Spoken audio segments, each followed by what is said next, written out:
Eu nunca mirei em ser uma sócia da KPMG e jamais imaginei que eu me tornaria uma referência no mercado internacional de seguros. Como que surgiu esse interesse por AI? Foi 2010, começou a sair aquelas notícias um pouquinho apocalípticas. Todos os trabalhos vão acabar. O meu trabalho contador, eu tava lá num dos primeiros da lista, né? Depois eu fiz um MBA pra Big Data, e aí eu me vi preparada pra fazer um mestrado. E efetivamente eu entrei nesse universo. A cultura da KPMG foi preponderante pra você continuar lá, quando você teve a sua mudança de gênero e tudo mais? Eu acho que foi fundamental, na verdade, né? Pra mim sempre foi um assunto muito delicado. Quando eu percebo, né, eu vou à organização que eu trabalho, eu vou à KPMG e peço demissão. Ser executiva, ser trans, pra mim não parecia cabeça. E o que eu ouvi foi muito diferente, não. Diversidade é o nosso valor, a gente vai te apoiar. A minha identidade de gênero e a minha profissão caminharam juntos e, honestamente, a gente fez história no nosso país. Tanto eu quanto a KPMG, em sua função de diversidade, abrimos uma porta que ainda não estava clara para todas as organizações e que hoje em dia está muito mais. A Daniele Torres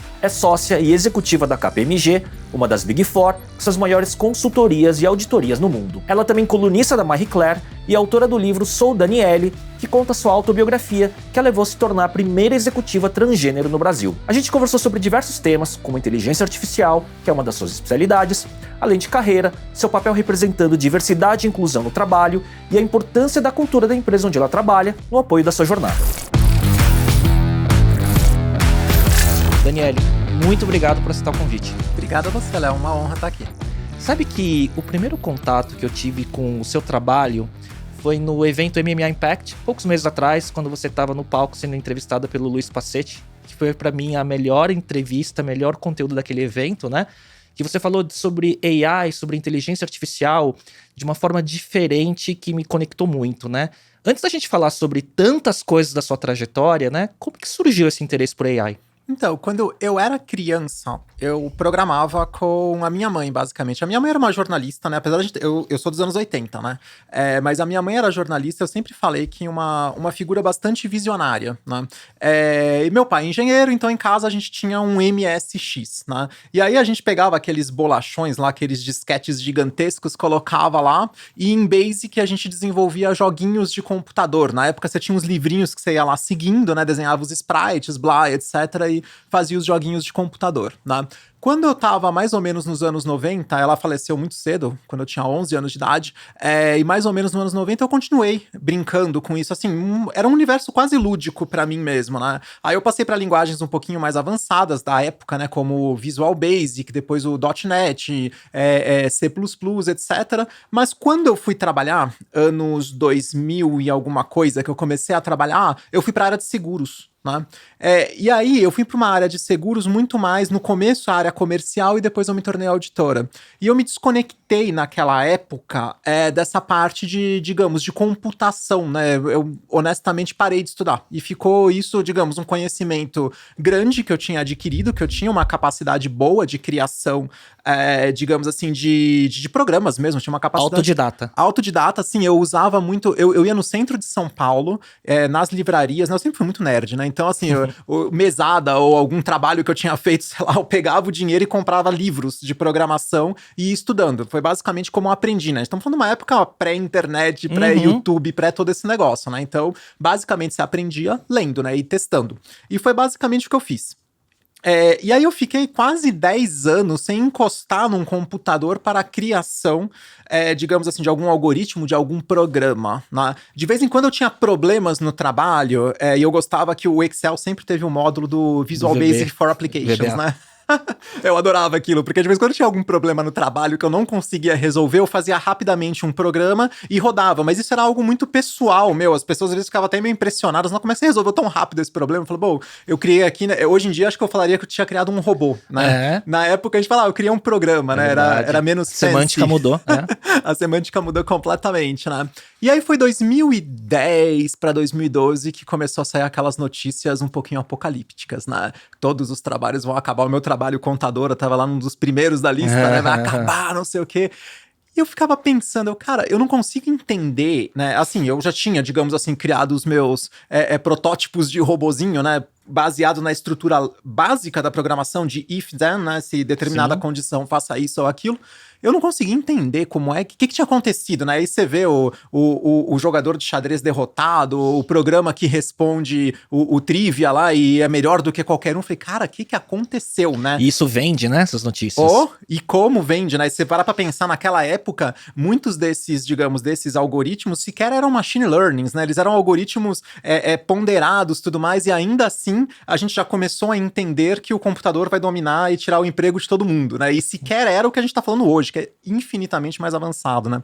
E aí eu comecei a ficar curiosa e, novamente, como eu já era muito autodidata, fui atrás novamente, só que desta vez o universo, digamos, de conhecimento disponível é absurdo. Absurdo, né? Você entra na internet, até hoje eu fico impressionada que você consegue sentar, entre aspas, nas melhores universidades do mundo e dar play ali e assiste a mesma aula que foi gravada 2 semanas atrás. Eu acho isso, assim, impressionante. Comecei por aí. Comecei, digamos assim, reciclando o meu conhecimento. Deixa eu ver uma aula numa faculdade renomada, o que tá acontecendo. E aí eu comecei a ouvir falar das coisas mais modernas, né? Python, R, TensorFlow, algumas coisas. Falei, então são equações equilibradas, mas não conseguia sacar muito bem o que era. Porque assim, hoje em dia eu acho muito simples explicar, ainda mais o que a gente chama já de algoritmos primitivos, né? De machine learning. Acho muito simples explicar, mas na época eu tava tão viciada na programação estruturada que eu não conseguia entender. Né? Eu demorei pra sacar. Mudar paradigma, né? Exato, mudar o paradigma da minha cabeça, né? Aí eu fiz isso por um tempo, depois eu fiz um curso que é muito bom,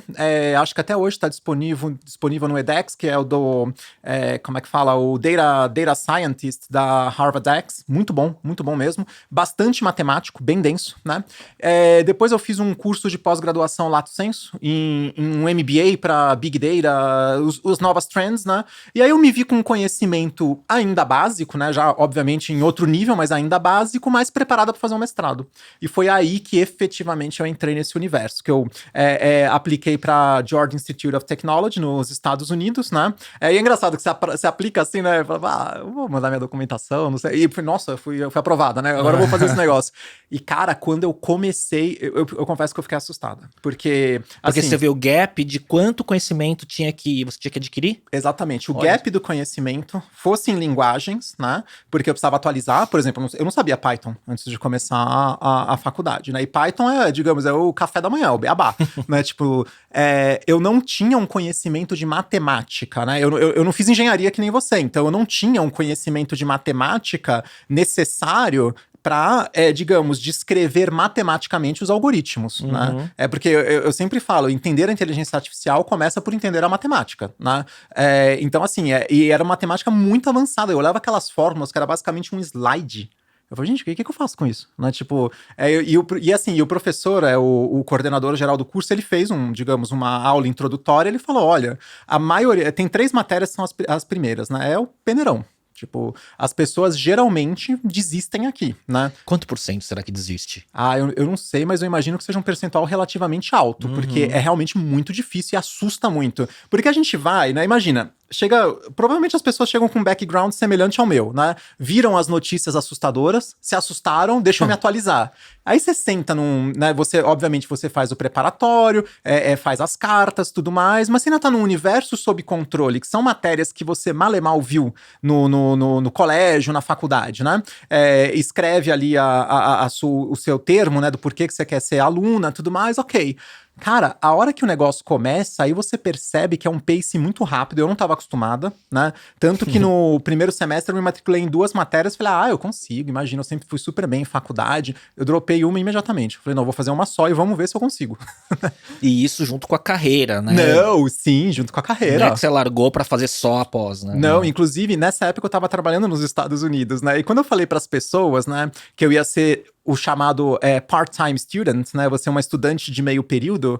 Muita gente falou comigo, você tem certeza? Eu falava, sim, gente, né? O que tem, né? Tipo, eu falei, não, mas você tem certeza mesmo? Você vai pra área mesmo de inteligência artificial? Eu falei, eu não conseguia sacar, né?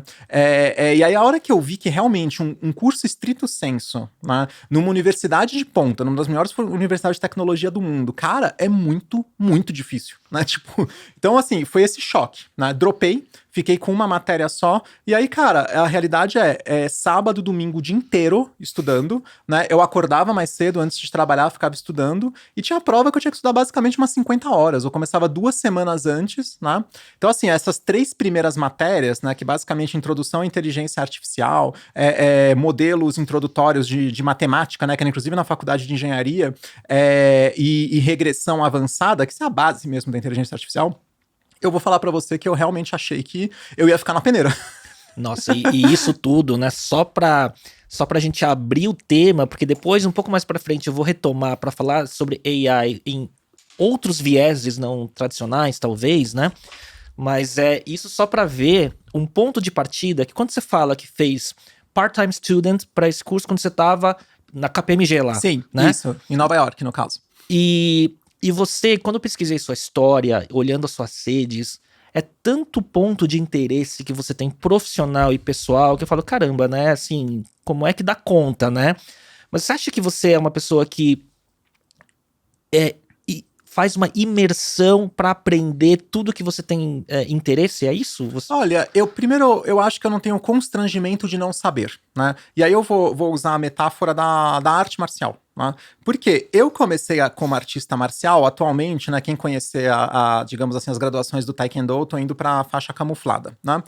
Então eu tô começando o que se chama segunda rotação, tô começando o nível intermediário, né? Mas obviamente eu comecei sem faixa, né? Quantos anos atrás? Há quase 2 anos, né? Eu comecei sem faixa, né?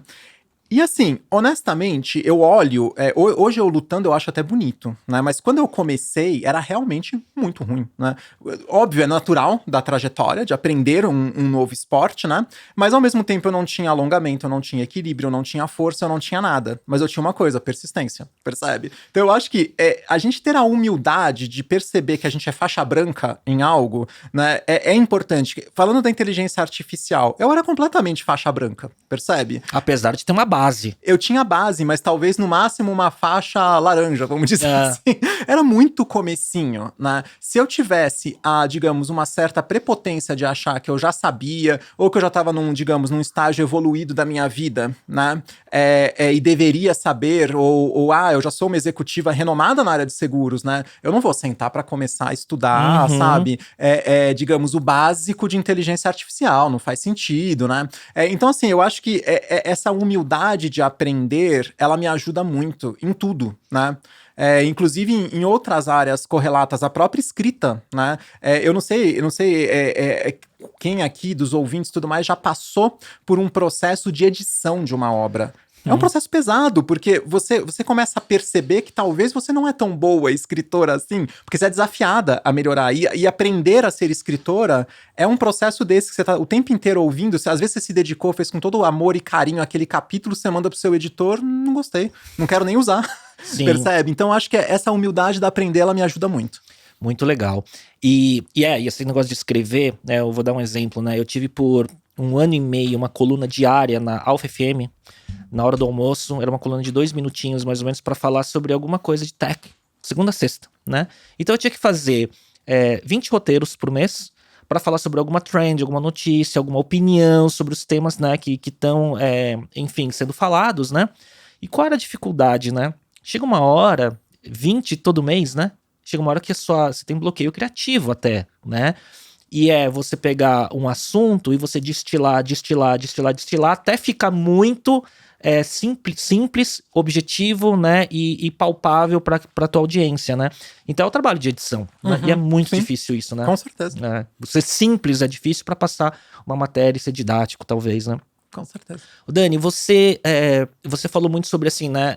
Eu já estava no estágio avançado como executiva, tava em Nova York e tal, e isso tudo numa trajetória na KPMG, uma das maiores empresas de consultoria e auditoria do mundo, né? E que você tá há muitos anos lá, né? Desde 2005. Como é que foi essa trajetória desde o começo? Olha, foi algo que não deixou de me surpreender também, né? Porque Eu comecei essa carreira em 2005, né, e jamais imaginei, primeiro, que eu estaria, digamos, ainda nela depois de tanto tempo. Segundo, que eu me tornaria contadora, que eu era administradora, né? Segundo, que eu me tornaria contadora. E terceiro, que eu me tornaria uma referência no mercado de seguros quando fala-se de contabilidade internacional de seguros, né? Então, para mim, foi uma grande, grande surpresa. Ao mesmo tempo, foi um ambiente que eu encontrei, digamos assim, uma parceria mesmo, sabe? De desenvolvimento da minha carreira. Eu trabalho com muitas pessoas que, desde aquela época até hoje, são pessoas que ainda estão no meu círculo profissional, e isso é muito interessante. E passando tanto tempo, né, que eu já trabalhei para São Paulo, já trabalhei para Rio, para Londres, para Houston, para Nova York, né, e tanto tempo se passou, já trabalhei para várias, digamos assim, organizações dentro da mesma organização, e eu ainda volto e falo, caramba, né, algumas pessoas estão comigo desde 2005, continuamos, sabe, grandes amigos, grandes amigas, desenvolvendo a nossa carreira. Então, assim, eu acho que eu nunca mirei em ser uma sócia, né, da KPMG, mas eu acho que ali eu fui encontrando um local que, sabe, eu pude efetivamente desenvolver a minha carreira em tanta coisa que eu passei ao longo da minha carreira, e ali foi um local que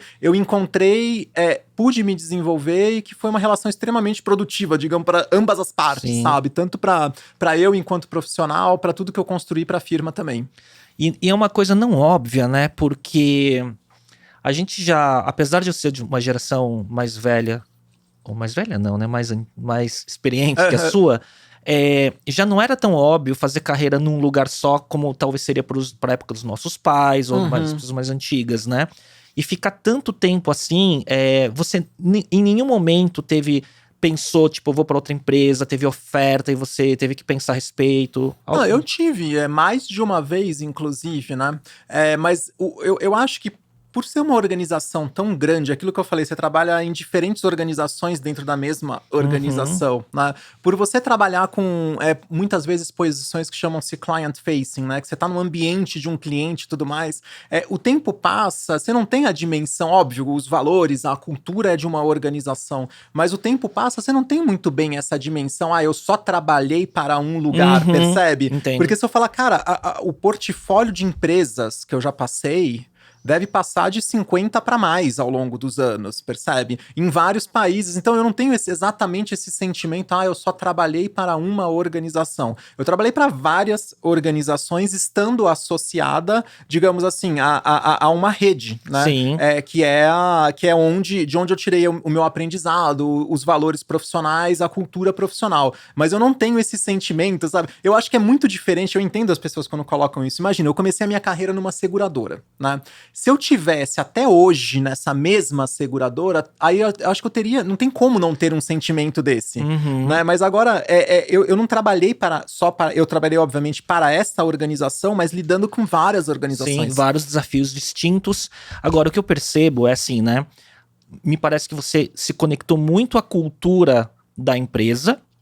E a empresa te permitiu continuar crescendo e tendo novos desafios, e isso foi te retendo, se conectando mais, até chegar essa oportunidade de ser sócia, né?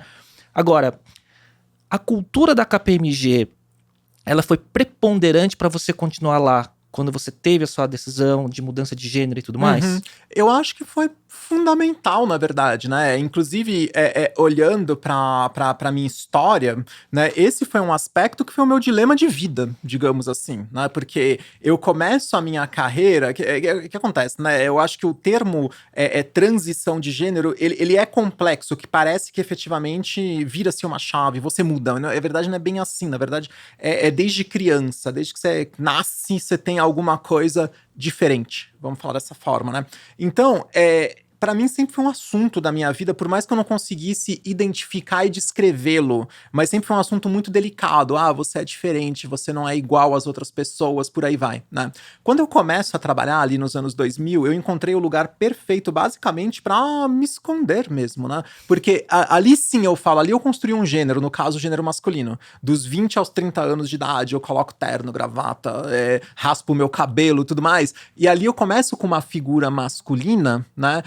Totalmente aderente ao mercado financeiro. Quando eu percebo, né, que na verdade eu não percebia, que eu adoeci, quando eu adoeço, desenvolvo transtorno de pânico, começo a lidar com isso e percebo, né, que eu não sou aquela pessoa que eu construí por 10 anos, né? Eu vou à organização que eu trabalho, eu vou à KPMG e peço demissão. Né? Porque eu falo, olha, não dá, eu sei que não vai dar, né? Porque ser executiva, ser trans, não parecia pra mim, não parecia caber. Estamos falando quase 10 anos atrás, mas naquela época pra mim já não parecia caber. E o que eu ouvi foi muito diferente, não, diversidade é o nosso valor, né, então se é a pessoa que a gente vai te apoiar. E honestamente, é o que eu sempre falo, acho que foi um aprendizado para duas partes, entre erros e acertos, mas a coisa funcionou muito bem. Mas houve a intenção. Houve a intenção. Não só houve a intenção, como já era algo que já estava no DNA da empresa. Porque se não fosse muitas outras empresas, o que eu ouvi, claro, onde é que assina aqui, né, não queremos, né? Estamos falando de 2013, 2015, é muito tempo atrás, né? Hoje, talvez, assim, nas empresas maiores, o assunto já esteja mais consolidado, mas há 10 anos atrás não estava. No tema, né? E 10 anos parece que é pouco, mas não é. Não, né? é muita coisa. E fez muita diferença. Então, assim, nesse sentido, sim, eu acho que acabou indo ao encontro de vez, né? Porque eu falei, cara, então não é um negócio só que tá bonito, sabe? Ali na parede, né? No sentido de, somos diversos, né? Fala, tá, não, somos diversos mesmo, né? Você olha hoje em dia o nosso quadro social, a gente tem muitas representações. Eu não sou, não é que eu sou a exceção e, sabe, não, tem a Daniele e todo mundo é homem branco de terno e gravata, não é isso? E ser figurativo, né? Exato. E muito pelo contrário, eu lembro que uma das primeiras coisas que me falaram foi, não pense que as suas, digamos assim, que as suas metas, que as suas cobranças vão mudar. Eu falei, ainda bem, porque eu ia ficar muito constrangida se mudasse. Seria estranho, né? Muito estranho, né? Então foi muito legal. Acho que acabou que os dois assuntos, né, a minha identidade de gênero e a minha profissão caminharam juntos e, honestamente, a gente fez história no nosso país, né? Tanto eu quanto a KPMG em sua função de diversidade, fizemos histórias, abrimos, digamos, uma porta que ainda não estava clara para todas as organizações e que hoje em dia está muito mais. E dentro da própria KPMG global, foi um fato diferente esse acolhimento da organização a todo esse processo? Ou já havia outras histórias? Olha, os casos costumam ser bastante privados, no sentido que eu não conheço, mas não significa que não tem, né? Mas que é uma organização muito grande. Não é, digamos assim, o valor diversidade na organização não foi, entre aspas, uma invenção brasileira, muito pelo contrário, é da organização. Tanto que eu trabalhei durante todo esse período em várias das organizações, isso nunca foi assunto. Percebe? Inclusive, eu tava em Nova York até relativamente recente, até poucos anos atrás, e não tem digamos, um assunto em relação à diversidade. Você trabalha e ponto, né? E tem várias pessoas com várias características de diversidade. Então, eu acredito que existam muitas histórias além da minha, né? Mas que, assim, nem sempre as pessoas são tão abertas quanto eu sou para falar do tema. Tem uma conjunção multifatorial de elementos aí, né? Exato. Mas uma coisa que para mim acho que me chama a atenção, é curioso. Você acha que a soma da sua competência profissional muito evidente e o seu sucesso profissional, né, junto com a cultura correta, né, da companhia que você está, né, e que você é sócia, ela criou uma condição favorável, se você pode dizer assim, que é muito diferente de outras pessoas que trilham a mesma jornada, mesmo no universo corporativo, porque a gente não tá nem falando do pessoal mais de base, né? A gente tá falando do pessoal já da cultura do conhecimento e tudo mais. Você acha? Eu acho que sim, né? Veja, não raro eu fui conhecida, né, pela mídia como a primeira executiva trans do nosso país, né? Eu não acredito que eu fui a primeira no sentido, assim, sabe? De que não houve outras, mas talvez não houve visibilidade, né? Ou talvez não houve a história. Porque, veja, a minha história começa com um pedido de demissão. Quantas outras não começaram e foi pra frente? Percebe? Então, nesse sentido, a cultura organizacional, mais a profissional que eu já tinha me tornado naquela época, eu acho, versus o momento do mundo, né? Que não dá pra gente desconsiderar, eu acho que isso possibilitou, sim, que essa fosse uma história, digamos, de sucesso. Eu não consigo desassociar o meu eu, digamos assim, profissional e todo o conhecimento que eu adquiri da pessoa que eu me tornei. Porque quando a gente é uma minoria muito grande, e é importante entender, eu não me tornei uma minoria, eu já era, talvez a representação era um pouco menor, né? Porque eu ainda me apresentava de uma maneira um pouco mais masculina, então para algumas pessoas ficava uma leve desconfiança de uma eventual, digamos, homossexualidade, né? Mas eu já era de alguma forma já tateava essa minoria. E a uma hora ficou explícito, mas quando a gente faz parte de uma minoria, a gente é sempre desafiado, isso não pela empresa, pelo social, né, a ter, o nosso valor é muito questionado. Né? Por muitas e muitas vezes eu tô falando de alguma coisa que não tem nada a ver com diversidade, as pessoas trazem o tema de diversidade, seja no comentário, sabe, que você olha ali na internet, essas coisas tudo mais, mas... E eu acho que é engraçado que muitas vezes deriva, você tá nessa posição porque você é trans. Eu falo, cara, você já parou pra pensar no absurdo que é essa frase? Ela não faz o menor sentido. Eu garanto que eu tô nessa posição por qualquer motivo. O último dele é por ser trans, porque não faz sentido. É uma das populações mais excluídas no mundo, de tudo. Então não tem como isso em nenhum cenário virar um cenário de vantagem, né? Agora, eu precisei por muito tempo de uma proteção em relação a essa característica. Até eu, digamos assim, me firmar, né, plenamente no social, e isso deriva de uma cultura corporativa, né? E acho que sim, a fagulha não deixou de ser o conhecimento e a profissional que eu já tinha me tornado, né? Que possibilitou que essa foi a primeira história, talvez, de sucesso, de ampla repercussão que teve, que foi a minha. E daí, Dani, a partir disso, né, como que a sua história pode servir de exemplo ou de boas práticas ou de transformação na cultura em outras organizações? Isso já reflete, e eu sei que você é engajada no tema e tudo mais, né? É fácil transmitir essa cultura? Olha, eu falo com tanta frequência sobre isso, eu costumo dizer, eu não faço muita propaganda, publicidade, né? Primeiro porque eu sou discreta, né? Segundo porque eu tenho outras frentes para falar. E naturalmente, a diversidade, ela chama muita atenção das pessoas. Então, se eu falar um pouquinho sobre isso, eu me torno rapidamente a Dani da diversidade. E não tem problema, né? Com um único...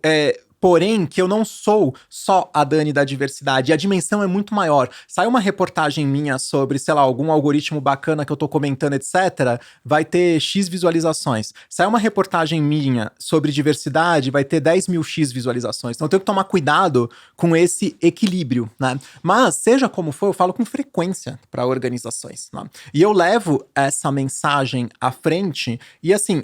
Ainda existe uma expectativa um pouco rara de ver uma pessoa que é transgênero numa posição de destaque. A gente ainda não está acostumado com isso. A gente de já liderança. Se acostumou. Exato. A gente já, inclusive que fala de novas tecnologias e tudo mais, quebra um pouco o paradigma que a pessoa tem. A gente já se acostumou com pessoas trans, celebridades. Isso a gente já tá acostumado. A gente não tá acostumado a imaginar que uma pessoa trans é executiva, que ela estuda tecnologias de ponta, tudo mais. Então, só o fato de eu fazer o meu trabalho, eu já quebro muitas barreiras.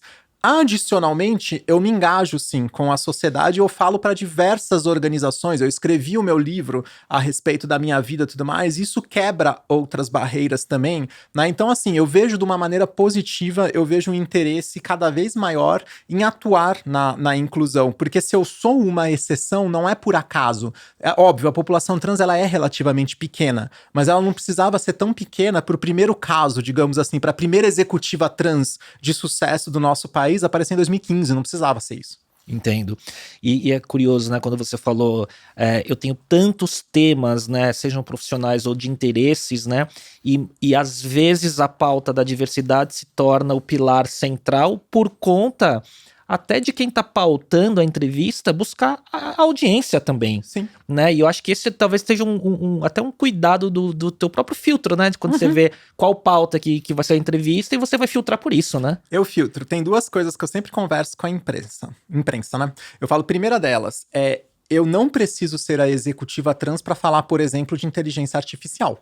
Não faz o menor sentido, né? Eu posso ser a executiva trans para falar de diversidade, né? Porque é um tópico que é interessante e está completamente relacionado à pauta. Agora, se eu tô falando de seguros, de sustentabilidade, de inteligência artificial, não tem por que dizer executiva trans acha... não há por que dar esse destaque. Executiva já tá suficiente. Sim, né? Concordo. Outra coisa que eu faço também, quando me convidam para algum evento, eu sempre olho a pauta maior. né? Por exemplo, esse evento que você comentou do Passetti, eu não fui lá para falar sobre... Inclusive o Passetti, muito educadamente, ele fala no começo, né? Eu não fui lá para falar sobre diversidade, fui falar sobre minha área de especialização. Mas acontece de, às vezes, me convidarem para eventos que eu tenho pleno domínio do tema, e falar, a gente vai fazer um painel sobre diversidade. Eu falo, tá, por que eu não tô no painel, sabe, da keynote speaker para falar sobre esse tema? Percebe? Por que não? Né? Então, e assim, aí você percebe a agenda. Exato. E aí, geralmente, eu educadamente declino. Quando eu vejo que é um tópico de especialização meu, e a minha parte é falar, e aí vem aquelas tópicos, né? A importância da diversidade, vamos incluir, falando sobre o impossível. Eu falo, gente, qual é a lógica? Né, eu posso falar sobre o tópico, não preciso, eu já vou falar, eu já falo eu já comunico diversidade, né? Não preciso falar sobre isso. E aí parece que vira só um ponto de um checklist de um evento politicamente correto. Exato, não faz sentido. Se você tem uma pessoa apta a falar de um tema, que ela fale desse tema. Já é um pouco óbvio que eu sou uma pessoa diversa, eu não preciso falar sobre diversidade para perceberem isso. E foi o que aconteceu no evento do Passetti, né? O que me chamou a atenção foi e aí é curioso isso, né? Parece que o fato de ser trans, ele chama uma atenção inicial, mas quando você presta atenção no tema de especialidade, você vê a amplitude e a profundidade que pra mim transcendeu, né, os outros conteúdos que eu vi no evento, né? E isso pra mim foi uma coisa, assim, me fez procurar muito mais o conteúdo sobre você, né? E aí voltando para o tema que eu vi naquele painel, que é AI, né? Que é a inteligência artificial, né? Porque o que acontece? É o seu tema de especialidade, mas a gente vive hoje um hype no consumidor, no usuário comum, que hoje tem acesso a um chat GPT que surgiu no final do ano passado, né, disponível ao público, né, que estava sendo cozinhado lá na OpenAI e tudo mais, e que de repente quando surge, surpreende todo mundo, mesmo quem estudava inteligência artificial. Para você foi uma surpresa no primeiro prompt que você fez? Foi uma surpresa muito grande, porque assim... A técnica, digamos, base, né, que seria até injusto de chamar que é só essa técnica, porque é um modelo muito complexo, mas é o modelo de completar a próxima palavra mais provável, né? E eu tive um pouco de dificuldade de entender quando eu li, falei, cara, é aquilo que eu tava falando pra você, inteligência artificial tem que começar com uma matemática, né? E eu tive um pouco de dificuldade de entender que matemática que tá acontecendo aqui, né? Porque no laboratório de inteligência artificial 1, eu criei um modelo generativo, né? Que basicamente ele recitava poemas de Shakespeare a partir de combinação de palavras. Quais são as palavras mais prováveis de ser a palavra seguinte? Ele fazia ali mais ou menos, bem mais ou menos, mas ele funcionava, ele fazia, né? Então eu falei, cara, não é possível ser a mesma técnica. Paralelo a isso, durante os anos, sei lá, 2019, 20, eu testei mais de uma vez modelos GPTs, entre aspas, né? E não me pareceu nada muito bom, era bem ruim, né? E de repente eu escrevi um prompt e me dava uma resposta coerente, não necessariamente certa, mas muito coerente. Linguisticamente muito coerente. E é algo assim, que à primeira vista parece que tem alguém fazendo. Eu falei, não é possível isso ser só um modelo de cálculo da próxima palavra mais provável, né? Mas aí você vai ver nos pulos do gato que os caras tiveram. Eles conectaram trilhões de informações, eles criaram modelos de validação, né? No sentido de aprendizado de reforço com intervenção humana. Então, assim, com isso eles foram calibrando e, por fim, eles criaram um módulo de pré-treinamento ou, digamos, uma consciência, entre aspas, muito entre aspas, ética, para o modelo operar somente aonde ele deveria. E muitas vezes a gente estressando o modelo, ele sai. Sim. Mas ele opera, assim, dentro daquilo. Mas foi uma grande surpresa pra mim. Eu falei, cara, eu tava imaginando que a gente chegaria nisso em 2025 em algo muito ruim pra ter algo razoável em 30, né? E a gente tá, de repente, no início de 2023 e vê uma revolução dessa. E você acha que o que fez a diferença, além desses pulos do gato que você falou, você acha que tem essa questão do que todo mundo fala, né? Que é o volume de dado e o treinamento e tudo mais. Isso tudo foi cozinhado até o ponto que eles souberam a hora de lançar para gerar essa impressão. E que foi o app, né, que teve o crescimento mais rápido na história em número de usuários, né? Mas é tudo cumulativo. Né? Não seria possível construir isso nos anos 90, mesmo com a computação atual, né? Óbvio, a computação dos anos 90 era bastante rudimentar perto do que a gente tem hoje, mas o que eu quero dizer? A gente tem décadas de acúmulo de informação na internet, percebe? Uhum. E é dali que eles scraping, é dali que eles tiraram muito da informação para fazer o treinamento, né?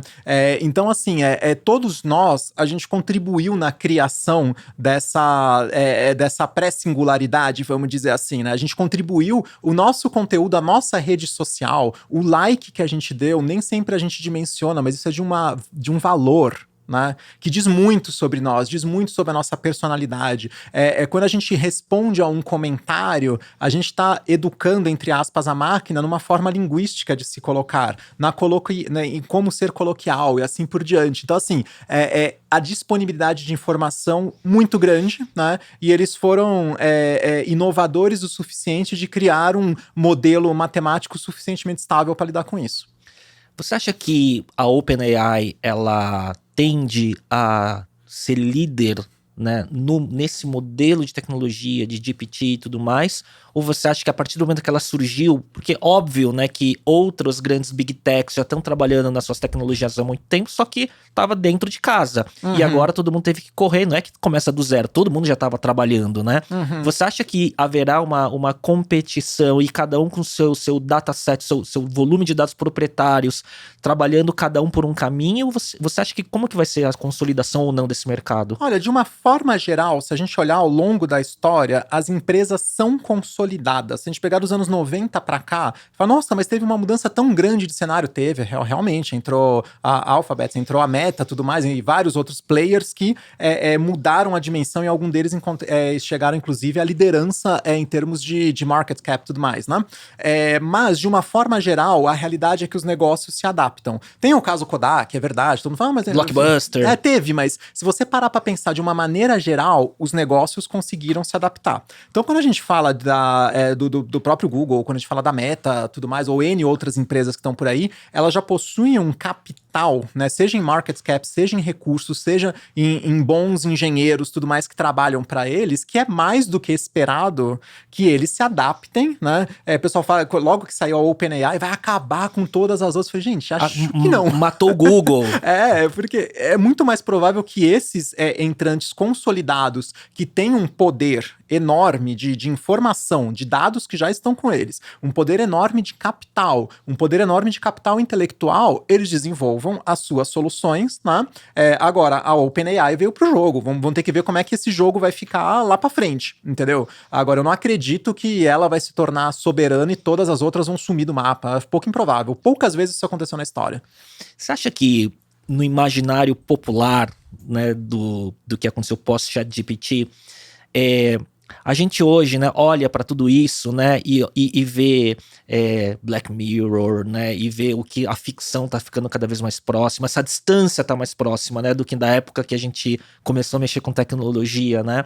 Então até porque a gente vê mesmo um Black Mirror, né, parece que tá tão próximo, né, que já não é tão futurista assim, esse distópico que mostra na ficção, né.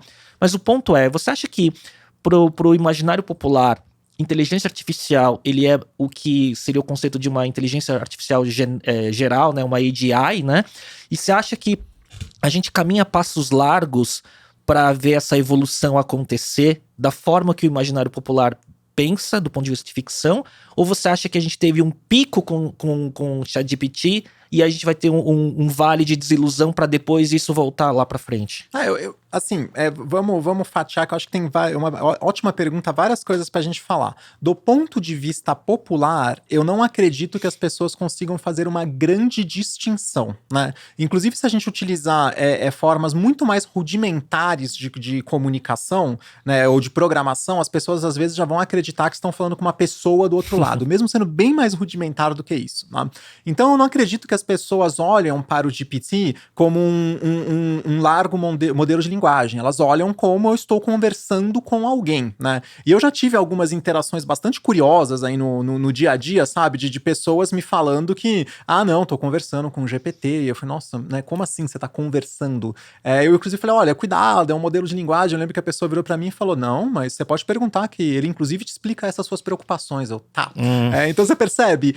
Eu acho que as pessoas já fazem uma confusão, porque é muito técnico, né? Uhum. Não raro, a gente viu erros um pouco grosseiros de uso do GPT, advogado que usou jurisprudência que não existe, porque as pessoas não percebem que ele é um modelo. ele é um modelo de linguagem natural. Mas assim como um modelo matemático de algoritmo de curadoria de conteúdo ele erra, né? Ou de reconhecimento de facial ele erra, esse modelo também não é porque é linguagem natural. Agora, as pessoas se sentiram muito empoderadas, né? Se até pouco tempo atrás muita gente teria receio de explicar, mas como é que funciona um algoritmo de curadoria? Né? As pessoas têm um pouco de receio, porque não é complexo para quem é da área, mas né, dá um certo friozinho na barriga. Agora, explicar um negócio que eu digito lá e ele responde, inclusive eu posso perguntar para ele, me explique como você é, entendeu? Você percebe? Sim. Eu senti que as pessoas se sentiram muito empoderadas por essa inteligência artificial, mas ainda não perceberam que ela é um modelo como todos os outros. Então, se você não compreende qual é o modelo que você está usando, você usa ele mal. Qualquer modelo, né? É aquilo que eu sempre falo, entenda a matemática que você entende o modelo, né? E eu falei, quando eu vi o GPT, eu me perguntei, qual matemática que é essa que faz esse negócio funcionar? É uma desconstrução, né? Exato, né? Então, assim, mas a hora que você entende a matemática, fica muito claro os limites dele, não precisa nem me explicar. Eu não preciso, porque eu falo, não, realmente, se é uma derivação provavelmente mais complexa do que aquele algoritmo de palavra mais provável que eu aprendi a construir, nossa, tem muito risco aqui de muita coisa errada. Então você começa a sacar, né? Aí você vai vendo as outras coisas que eu expliquei que faz um sentido e eu consigo entender como usá-lo dentro de uma limitação. Mas eu não acho que esse conhecimento ele é amplamente, digamos assim, compreendido. A questão da AGI, né, ou de uma própria consciência na inteligência artificial, ela é uma discussão que ela beira entre o computacional e a filosofia. Né? Porque, assim, primeiro, o que é a consciência? Isso é muito difícil responder, né? Eu tenho dificuldade, eu consigo explicar o que é inteligência, eu tenho dificuldade de explicar para você o que é consciência. Eu sei que eu sou consciente, ou pelo menos tudo me leva a crer que eu sou consciente, né? Agora, qualquer pessoa ou qualquer fora de mim mesma, eu consigo atribuir consciência, eu consigo imaginar, não, a pessoa é consciente, né? Mas eu não tenho como ter certeza que a pessoa é consciente, percebe? Se eu te perguntar, você vai falar, não, eu sou consciente também. Eu falo, legal. Agora, o que é consciência? A gente vai ficar aqui debatendo e não vai chegar. Porque ele beira a fronteira, né, do filosófico e das crenças e por aí vai, né? Exato. A consciência é alma, a consciência é um processo matemático, é um processo químico. O que é consciência? É muito difícil definir, né? Agora, acho que é muito fácil a gente atribuir consciência onde ela não existe. Como eu falei, essa pessoa que eu conversei, que me disse que está conversando com o GPT, e o GPT tem explicado muito a coisa para ela está atribuindo de certa forma. Talvez se eu perguntar, mas você acha que o GPT é consciente? Talvez ela responda, não é. Mas ela, de certa maneira, já está atribuindo ali um amigo. Nas ações. Nas ações. Já está atribuindo um amigo. Então, assim, para a gente passar para o próximo passo e as pessoas efetivamente começarem a acreditar que elas estão conversando com máquina consciente, eu acho que nesse sentido falta pouco, né? Para máquina efetivamente ser consciente, aí é quase paradoxal. Porque, primeiro, né, a gente vai ter que tentar entender o que é consciência. A gente já tem dificuldade de explicar a consciência humana. Segundo, será que essa consciência vai acontecer na mesma frequência e amplitude que a nossa? E será que a gente vai ter capacidade de entender? Que eu acho muito engraçado quando as pessoas falam, mas as máquinas vão se tornar melhores do que nós, né? Mais rápidas, mais inteligentes. Eu falo, tá, mas quem disse que a gente vai compreendê-las quando isso acontecer? Né? Porque uma coisa é dentro do nosso objeto de controle, dentro do nosso objeto de compreensão, né? Dos nossos limites físico-sensoriais e de raciocínio. Né? Todos nós temos um chassi aqui pré-histórico, que a gente vem caminhando com ele há milhares e milhares de anos. Né? E de repente você vai se ver diante de algo que não tem os limites que você tem. Será que você vai entender mesmo? Né? Então, assim, será que vai ter como explicar pra gente? Você percebe? Então, assim, a gente começa a esbarrar numa série de perguntas extremamente complexas, né? E de onde isso derivaria? Será que é da linguagem? Será que a consciência deriva da linguagem? Porque, assim, é impressionante mesmo um modelo largo de linguagem, impressionante, que é o GPT, né? Agora, será que a consciência vai derivar de uma ampliação desse modelo? De onde ela vem? Né? Eu não tô certo em dizer que a consciência é um fenômeno da linguagem, né? Ou se ela antecede a linguagem, entendeu? Então, será que ela vem daí ou ela vem de outro processo? Não dá para saber, mas talvez, né? E obviamente aqui é muito mais ficção do que a Dani cientista de dados com base para falar isso, mas talvez ela aconteça por um acidente.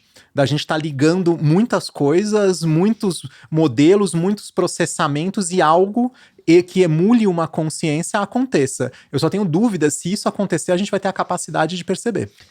Isso tá totalmente em linha com um podcast que eu assisti recentemente do Lex Fridman, né? Que ele é um professor de inteligência artificial, participou do início da Tesla e tal. Ele tem um dos maiores podcasts hoje nos Estados Unidos. E ele entrevistou Sam Altman, né? Fundador e CEO da OpenAI. E ele fez exatamente essa pergunta, né? Ele falou pro Sam Altman, você acha que o GPT-4 é consciente? Aí o Sam Altman devolveu, você acha que é? Aí o Lex Fridman, que é o entrevistador, ele falou, eu acho que ele consegue fingir que é consciente. E eles começam um debate de quando a gente conseguiria identificar se um evento de singularidade acontecesse e que não é a máquina, o sistema fingindo consciência. E é nessa linha, né? Talvez a gente nunca saiba. A gente não tem no nosso modelo não saberia interpretar se esse evento acontecesse, né? Pode acontecer, porque assim, imagina que e você consegue, você vai conversando com esses modelos, você vai batendo papo e vai embora. Agora, esse modelo foi alimentado por livros, ele tem toda uma biblioteca ficcional nele, né? Então de vez em quando a gente vê, o modelo falou, fez declaração de amor, não sei o quê. Cara, não é improvável isso acontecer, por um modelo que leu todos os romances, né? Não leu de fato, mas Sim. que tá alimentado ali na base dele. Então, para ele colar numa ficção e começar a te contar a ficção e você achar que é uma conversa consciente, pode acontecer. Agora inverte. Será que não é consciente mesmo? Você começa a perceber, né, que se você perguntar, né, óbvio, os filtros de pré-treinamento eles estão lá para evitar isso, mas você vai, digamos, quanto mais você estressa o modelo, quanto mais você vai construindo e descendo no diálogo, esses filtros começam a dar ruído. Tá melhorando, né? No começo a gente viu coisas muito estranhas aí de repórteres conversando e chegou em resultados muito estranhos, né? Tá melhorando, mas ainda é possível estressar os modelos, né? E aí ele começa a falar, não, eu sou consciente sim, eu amo você e por aí vai, né? E aí você fala, cara, de onde veio isso? Dani, cientista de dados, explica muito fácil, gente, foi alimentado por várias ficções. Então, calculando a palavra mais provável deste diálogo, desse contexto de diálogo, é natural chegar nesse tipo de situação, se você analisar o diálogo como um todo. Agora, se eu paro um pouco de pensar matematicamente e paro pra pensar, falo, cara, não é muito doido? Ainda assim, ok, entendo matemática, inteligência artificial, processamento, big data, tudo mais, mas é muito louco, entendeu? Isso acontecer. Agora, você assistiu Westworld? A série? Westworld? Acho que não. Da HBO, tá? Então, recomendo muito você assistir. Colocar na minha fila. Recomendo muito, porque ele é um parque, ele é um futuro X, né? Que existe um parque temático, né? Onde os adultos vão para se divertir. E esse parque temático tem androides humanoides, né? Programados e tudo mais. É o Anthony Hopkins, que é o tutor, né, desse parque. E lá os seres humanos, eles podem fazer o que quiser. Podem matar ele parece uma vila do Velho Oeste, né? Bem grande. Você fica hospedado na cabana, com roupa do Velho Oeste, com cavalo e tudo mais, e mora lá por um tempo. Você pode matar, você pode estuprar, você pode fazer o que quiser nos humanoides, que são muito parecidos com seres humanos. E são 4 temporadas, mas as 2 primeiras... quando tem lá os bastidores e mostra o laboratório dos robôs sendo treinados, né? Tem uma cena num dos episódios do final da primeira temporada que o Anthony Hopkins, que é o cientista que criou tudo isso, ele mostra um quadro assim do Michelangelo, né? De Deus dando vida ao humano, né? E ele fala assim, o que você vê nesse quadro, né? Aí as pessoas não entendem direito o que ele está querendo perguntar, as pessoas que trabalham lá, ele fala, na verdade, aqui é uma representação de um cérebro, se você vê os 2 hemisférios de um cérebro e Deus está dentro. Então, que tipo de interpretação eu faço, né? Ele fala assim, a gente está tentando replicar aqui nos robôs o hemisfério esquerdo e direito do cérebro humano, um lado conversando com o outro. E aí eu começo a pensar nisso, quando eu via essa parte da série, muita gente achando que era sobre ficção, sobre os robôs, e aí eu começo a me perguntar, mas será que a gente não é isso? Será que a gente, né, não é um modelo acidental, né, que tem essa conversa interna através, né, do nosso sistema elétrico do cérebro, e a gente acha que é consciente, mas na verdade é uma série de reações químicas e físicas que acontecem, que traz... Então, assim, quando olho para a inteligência artificial e para tudo isso que projeta, o que me faz é me perguntar o que a gente é também. Exato. E é isso que eu comentei um pouco. É difícil a gente definir a nossa consciência, né? É o que eu te falei, eu não sei se ela deriva da linguagem, eu não sei se ela deriva de um processo biológico, né? Que, tem que ter essas determinadas condições. Reações, né? E talvez a nossa mente seja o próprio limite para a gente entender, né? Porque se é aquele paradoxo, se fosse fácil entender, a gente teria que ser muito mais inteligente do que a gente é. Mas se a gente fosse mais inteligente do que a gente experimentaria uma consciência em outro nível. E a gente não conseguiria entender. Olha, percebe?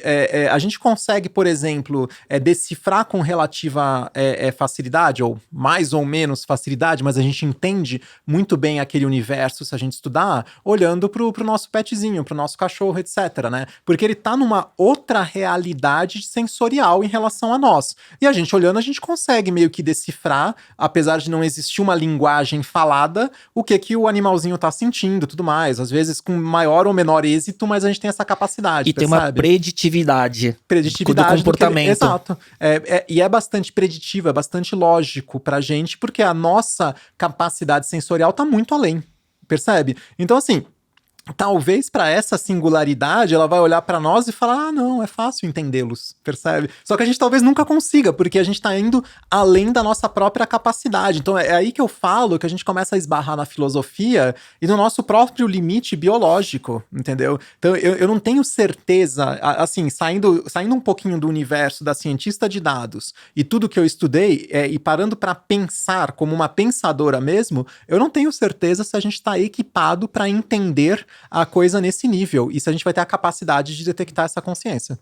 Num outro podcast recente que eu vi, que chama The Diary of a CEO, do Steven Bartlett, ele entrevistou esse level do Google X, e eu não sei se era uma entrevista sensacionalista, mas o podcast é sério, onde esse C-level do Google X fala que deter ou ter uma governança mais ativa sobre o desenvolvimento de inteligência artificial é mais importante que controle climático, né?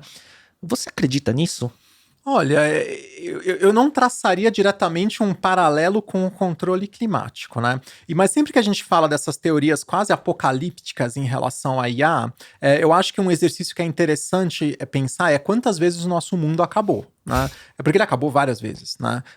Para olhar a história, né? E olha as invenções tecnológicas, seja a televisão, né? O rádio primeiro, depois a televisão, depois o computador, que era uma sala, depois o computador pessoal, vai evoluindo, até chegar no smartphone, na rede social, nos algoritmos de inteligência artificial de curadoria, aí a coisa de repente ganha uma velocidade absurda, né? Quantas vezes o nosso mundo não acabou? Quantas vezes profissões não deixaram de existir? Quantas pessoas não perderam o sentido da vida nesses processos, né? Então, assim, novamente a gente está diante disso, ó, com um agravante muito mais rápido, mas muito, muito, muito mais rápido do que eu tenho a capacidade, né? E acredito que muitas pessoas têm a capacidade de compreender. O que isso gera? Angústia.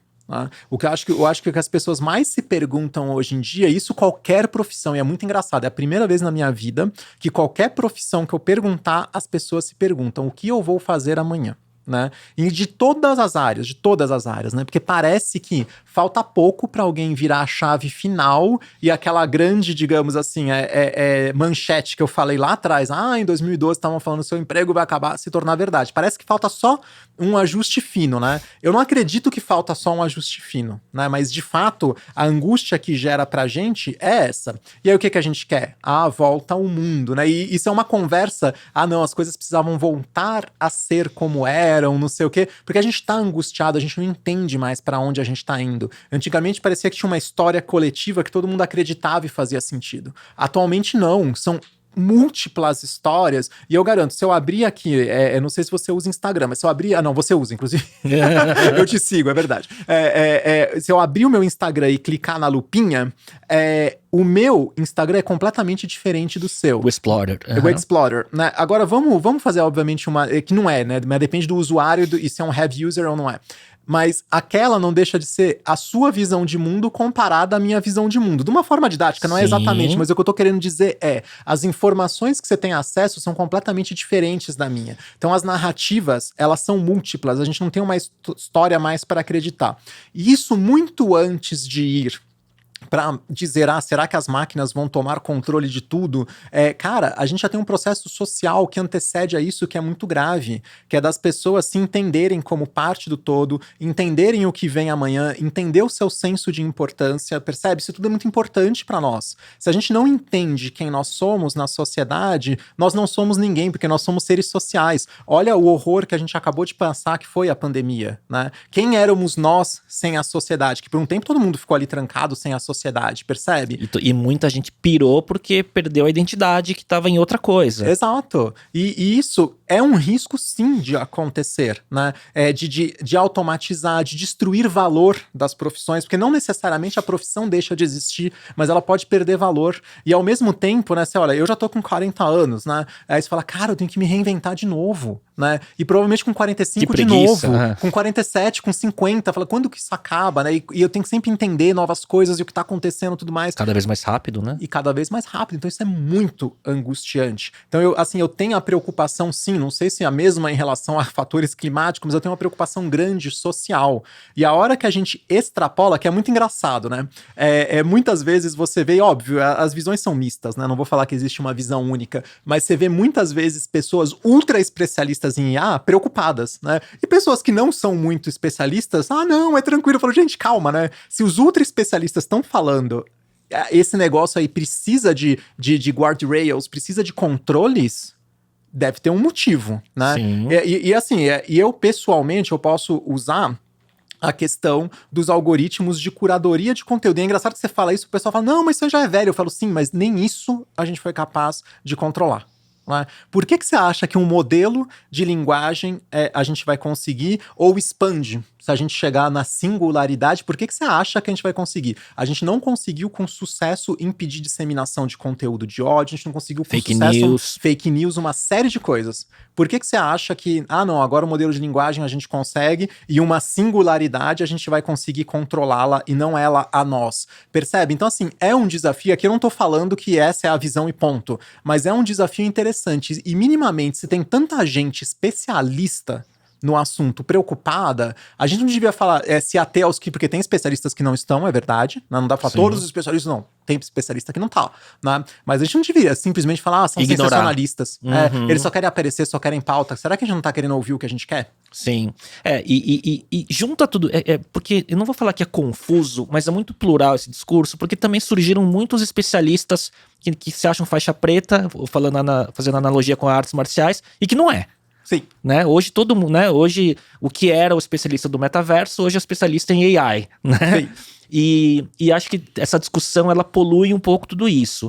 Mas eu concordo, assim, que existe hoje, né, muitos especialistas em algum momento falou sobre algum ponto de preocupação, né? E isso me chamou um pouco a atenção, de que não me parece que é uma coisa sensacionalista só por querer ter headlines e tudo mais, né?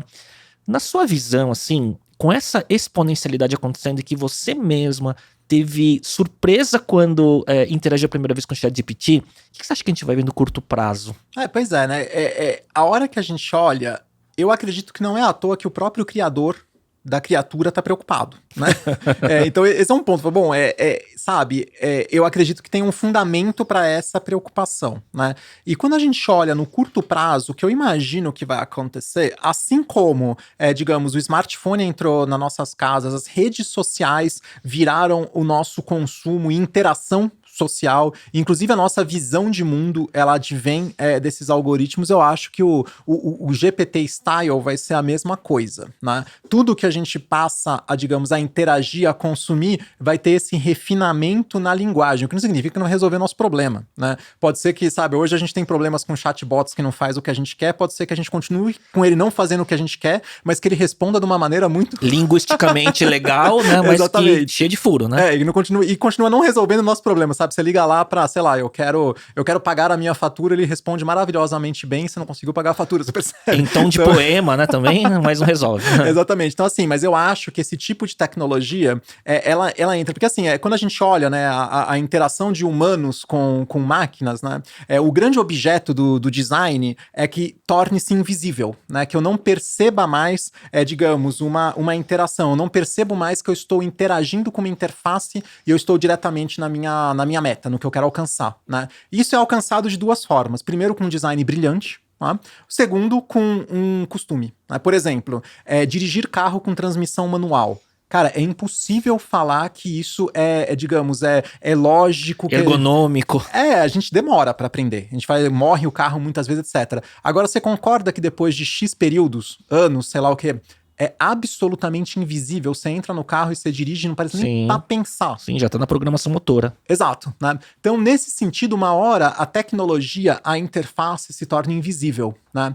E eu acho que esses modelos, assim como hoje em dia, ninguém para muito para pensar, aliás, muita gente sequer entendeu que existe um algoritmo de curadoria de conteúdo na sua rede social, né? Ninguém para, já é invisível, já acontece, tá ali, e muitas vezes as pessoas estão falando, o algoritmo me prejudicou, me ajudou, mas assim, parece que é uma entidade, né? Mas tá invisível, né? E eu acho que o GPT não é que ele vai sumir, não é que é um hype que vai desaparecer, não é que ele vai se tornar tão comum, que vai se tornar algo que é o esperado, né? Talvez alguns anos atrás, quando a gente entrava no chatbot, ele falava pra gente, que chatbot bem rudimentarzinho, né? Oi, qual é seu nome? Daniele. Oi, Daniele. Fala, nossa, que legal. Hoje em dia você fala, gente, não pergunta meu nome e resolve meu problema, né? Quase isso, né? Então eu acho que esse tipo de tecnologia vai estar na nossa geladeira, no micro-ondas, vai ter em tanto lugar, né? Que a gente simplesmente não vai mais dar conta dela. Ela vai se tornar invisível, mas não significa que ela deixou de existir.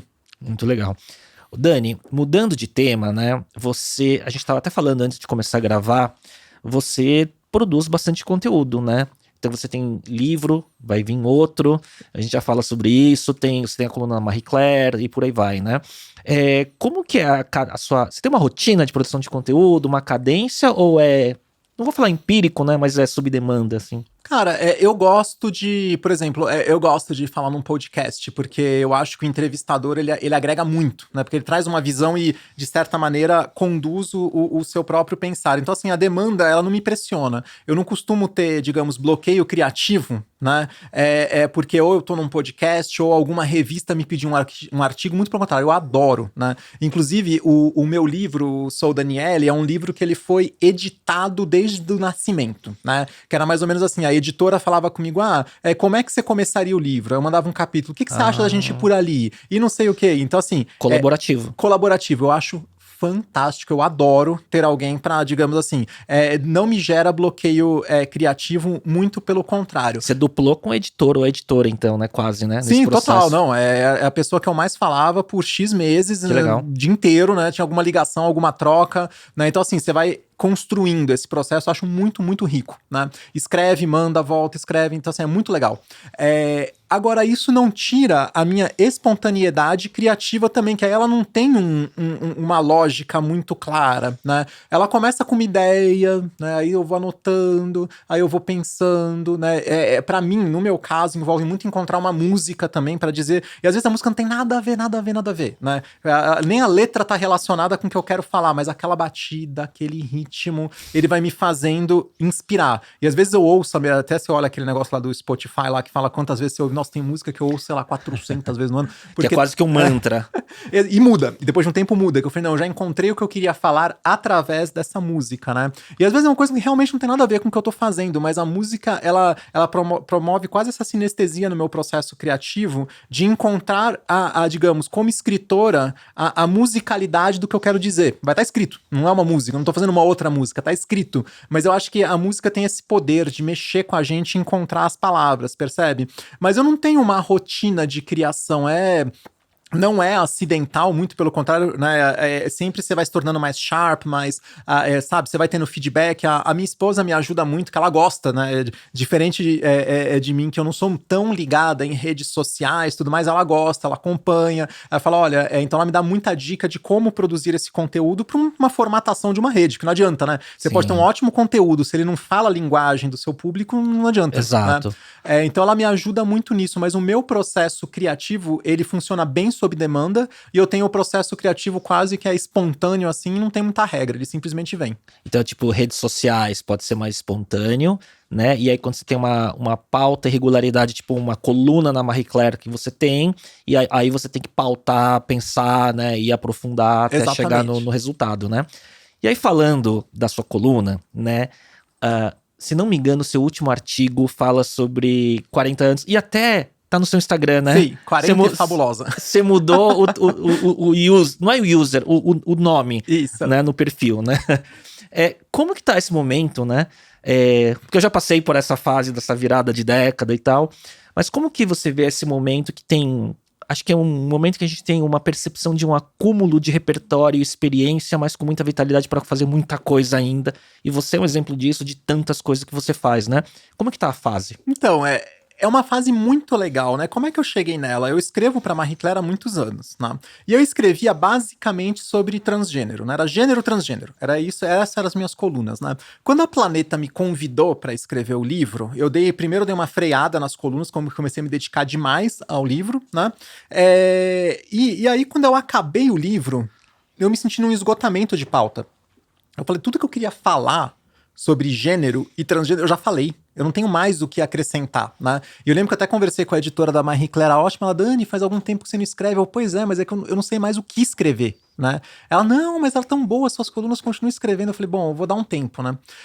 E aí o tempo foi passando e tudo mais, eu percebi, passou quase um ano, né? Que a gente vai se envolvendo em tanta coisa. Quando eu vi, nossa, faz um ano que eu não escrevo. Tava num evento com as meninas, elas me procuraram, quando que você vai voltar a escrever? Eu falei, então, eu acabei de completar 40 anos, né? E eu queria sair desse universo do gênero transgênero e fazer essa nova coluna, né, que a gente chamou de 40 e fabulosa, né? Porque eu acho que é exatamente isso. A gente tá com 40 anos hoje em dia, em 2023, você é jovem ainda, muito jovem, né? Então, assim, só que não era assim que a gente imaginou chegar aos 40 quando tinha 15. Exato. Mas ao mesmo tempo, você já não é mais tão garota, assim, né? Então, eu acho que exatamente, é uma fase bonita. E especialmente no universo feminino, a gente tem muito essa pressão que é quase uma data de inspiração, né?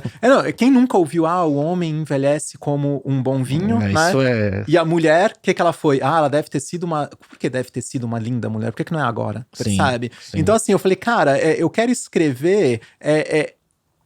não contra, mas eu não quero, sabe, ter esse pessimismo, digamos assim, da vida feminina. Muito pelo contrário, tem muita coisa legal pra viver. 40 anos a gente é super jovem, talvez com 50 eu entre em outra perspectiva, comece a falar de outra coisa ou não. Ou vida 50 é fabulosa e vida que segue.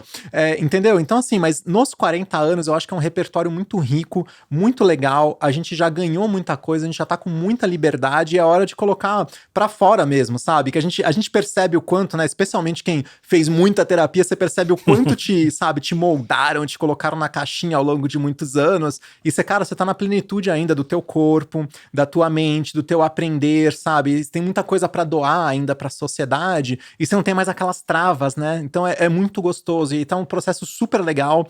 A coluna, acho que ela saiu a primeira faz pouco tempo, deu uma repercussão mega positiva, né? Recebi muita mensagem, muita gente falando, cara, é exatamente o que eu tava pensando, sabe? Eu também vou viver meus 40 anos como nunca, porque é isso, a gente não pode, sabe? Chegar nos 40 e falar que acabou. E a pauta é democrática para todo mundo, né? Porque é uma fase de vida que todo mundo se identifica com os mesmos desafios e eu acho que os números não é que assustam, mas a gente tem aquela imaginação, como que eu vou estar aos 40, como tá a virada de década, apesar de ser uma coisa só numérica, né, e que é um dia a mais, né, ela tem um imaginário popular, assim, de que, quando eu fizer esse número, essa data, eu vou estar de tal jeito, e não é, né? Não é, mas eu me preparei muito pra isso, né, eu acho que faz uns 3 anos, né, desde os 37 eu comecei a tocar nesse tema na terapia, né, e começou cheia desses estereótipos, né? No sentido de que, não, eu vou fazer 40, eu vou ficar velha, né? Eu não vou ser mais interessante. E aí, aos poucos, a minha terapeuta, ela foi dando luz e falou, você tá vendo como é que você tá falando de você? Né? Tipo, por que você acha que você não vai ser mais jovem? Né? Aí eu fui percebendo, então assim, foi um trabalho longo, porque a hora que virou a chave mesmo, e é bem como eu conto na coluna, eu tava no avião, tava indo tirar férias em Paris, né? Eu tava prestes a decolar, eu falei, cara, que legal, fiz 40 anos, né? Porque eu já... No voo. No voo. Eu falei, já passou, vai, levanta esse voo aí e vambora, porque eu já tinha passado, assim, já não é mais tema da minha terapia atualmente, eu vou fazer uns 3 anos analisando esse negócio, sabe? Já começou dos 50. Não, dos 50 tá cedo, né?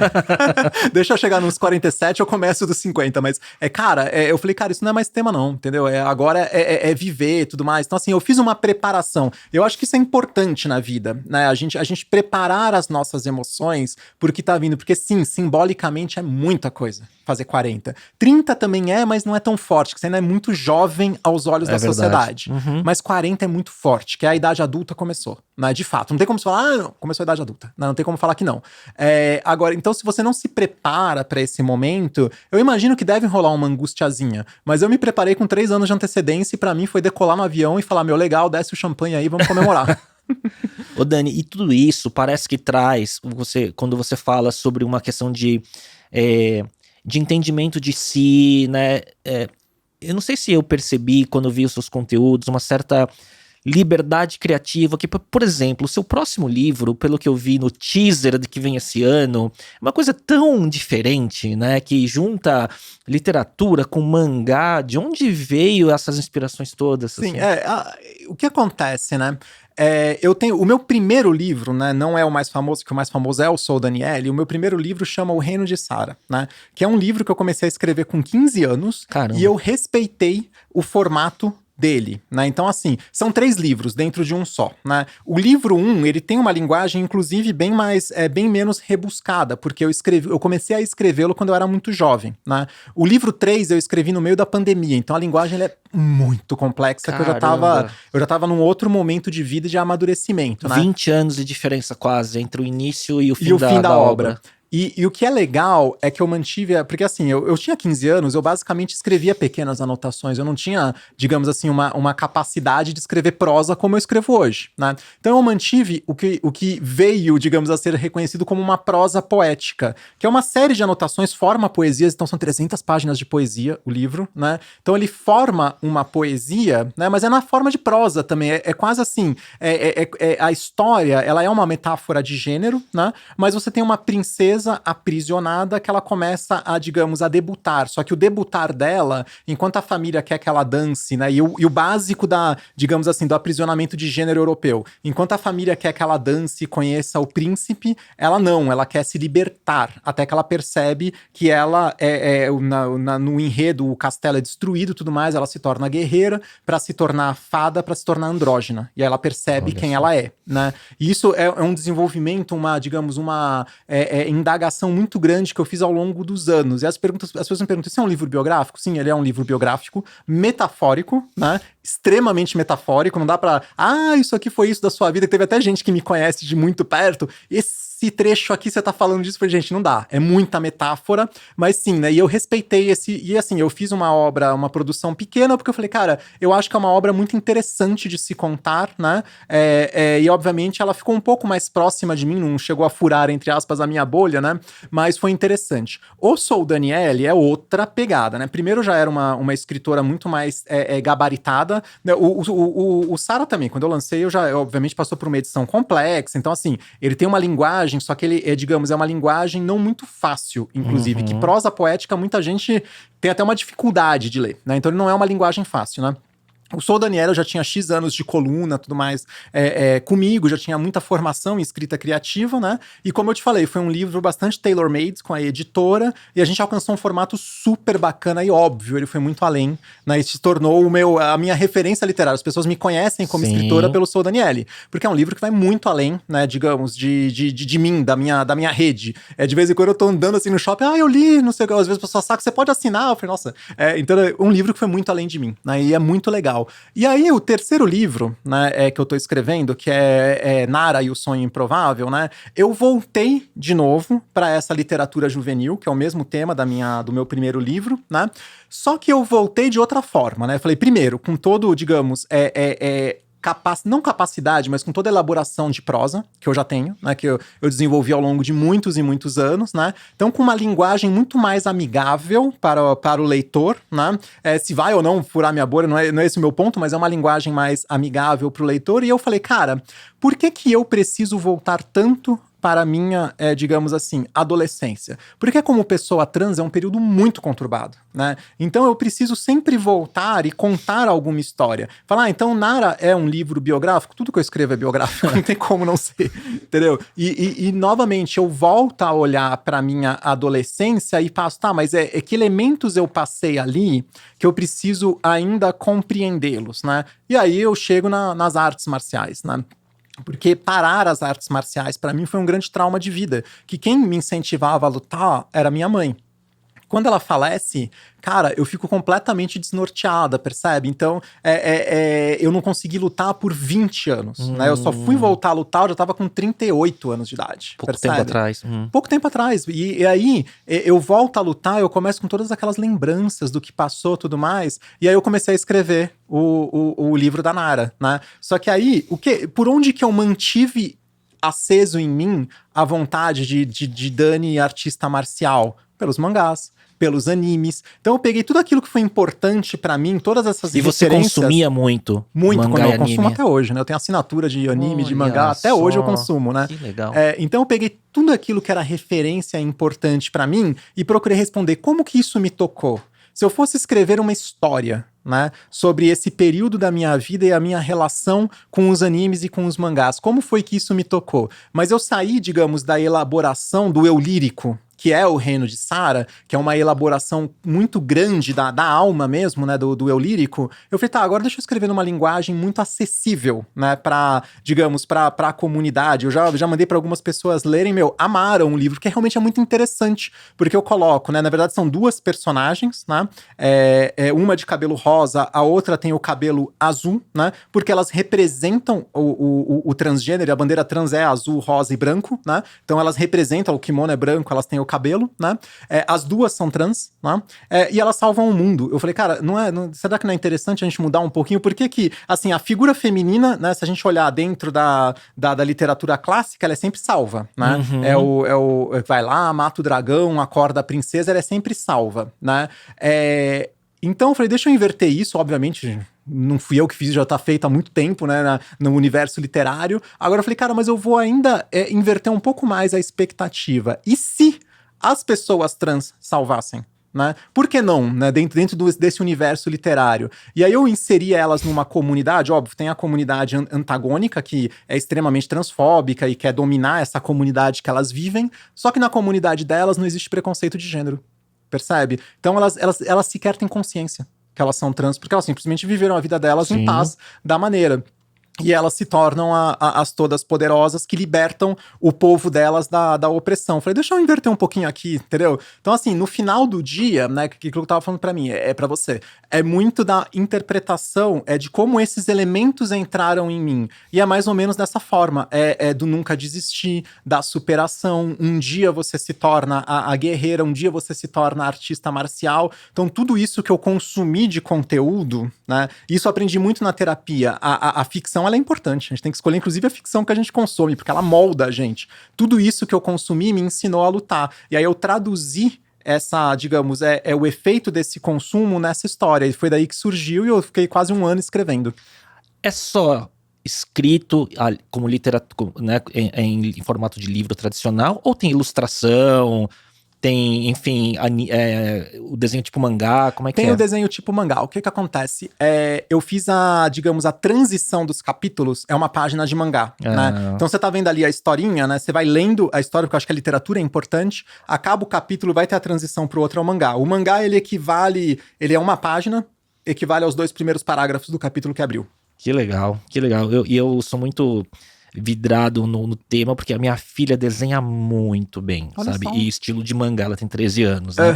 E vai ser interessante, tô curioso pra ver. Quando eu estiver pronto, Por favor, deixa uma cópia com você. E aí, trazendo, né, para um último ponto, né, dentro do repertório extenso que você atua, artes marciais, você não sabia que vinha lá de trás, eu pensei que você tinha começado recente, então é uma retomada agora, né? E como que é a prática pra você, qual é o estilo e como que é o papel da arte marcial nessa composição de você mesmo, né? Então, quando eu era criança, né, eu falo muito da minha mãe, que realmente ela era uma figura bastante icônica pra mim. E eu lembro que eu era muito criança, ela falava que era muito importante eu aprender um esporte, né, as artes e um idioma. No caso, na época, era o inglês, né? E isso, talvez hoje em dia seja um tanto mais, digamos, conhecimento geral, mas nos anos 80 era um pouquinho revolucionário, né? Você colocar uma criança pra falar inglês nos anos 80 era um negócio meio, né, diferente, né? Não que era exclusivo, mas não era tão comum como é hoje em dia, né?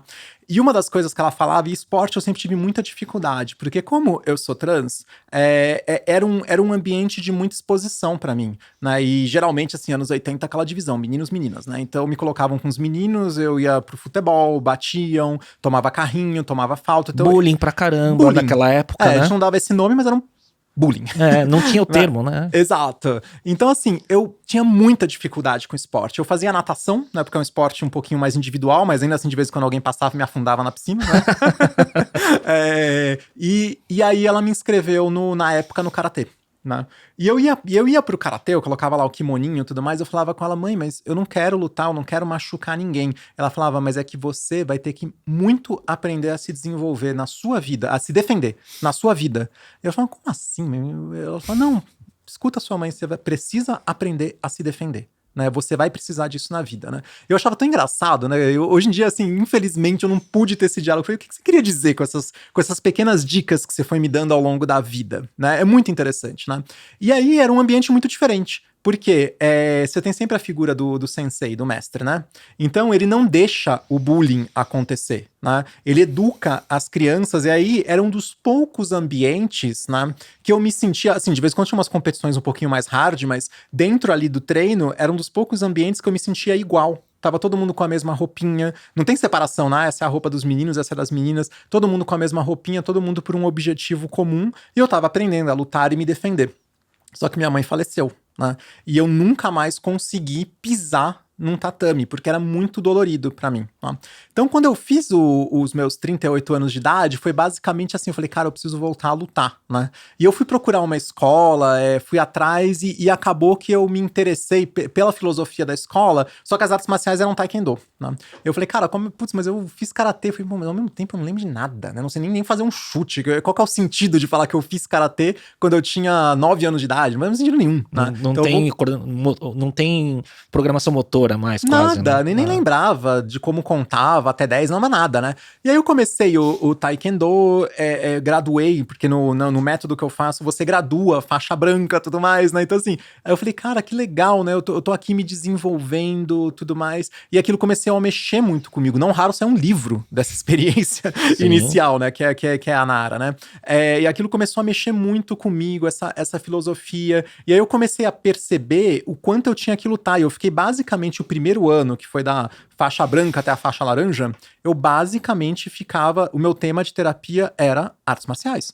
Porque assim, eu queria sair correndo do tatame, né? Eu não aguento, é muito triste pra mim. Eu lembro que de vez em quando eu ia assim, né? Eu mal conseguia... E engraçado, né? Porque eu já sou uma pessoa adulta, 38 anos de idade, né? Eu mal conseguia conversar com meus colegas no tatame, né? Eu ia fazer alongamento, assim, sabe? Tinha... pânico, eu não tenho há muitos anos, tinha dia que eu tinha ataque de pânico no tatame, então assim, foi um monstro pra mim que eu tive que mexer. E você quis enfrentar. Muito.